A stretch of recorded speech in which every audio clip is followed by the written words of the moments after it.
Hazır ko'zi ojiz bolalar bak chiqib ketdi.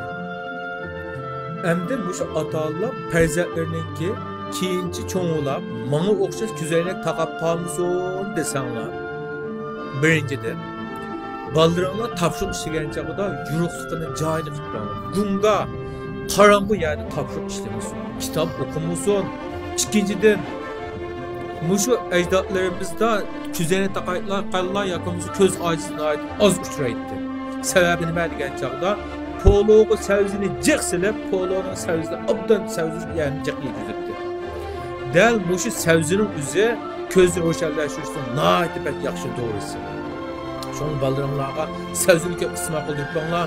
Polo iste'mol qilgan chog'da savzilar qistiriblar. Xos mipanda yemesin u balalar poloning o'zini. Üçüncü birisi balalarga shunda topshiriq ishlagan chog'da soatlab o'tirib kitob qalab o'tiramiz.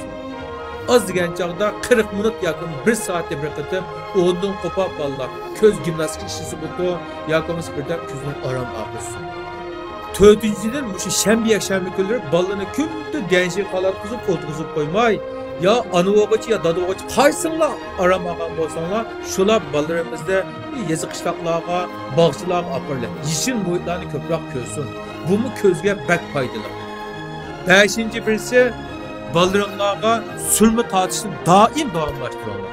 Muşu sürmenin o'zi ko'zni ro'shanlashtirish, kirpik o'stirish uchun bilan ko'zga nihoyatda bak o'tkir ko'z qatib. Şu ajdodlarimiz sürme tartışını farzandlariga kichikligidan boshlab sürme tartishni odatlantirdi. Bu sürme bu güzellik narsalar emas. Bunun o'zi shu ajdodlarimiz o'zi yasab chiqargan shu sürmelerimizin o'zi ko'z ro'shanlashtirish uchun nihoyatda bak yaxshi. Yana bir abi badiyan.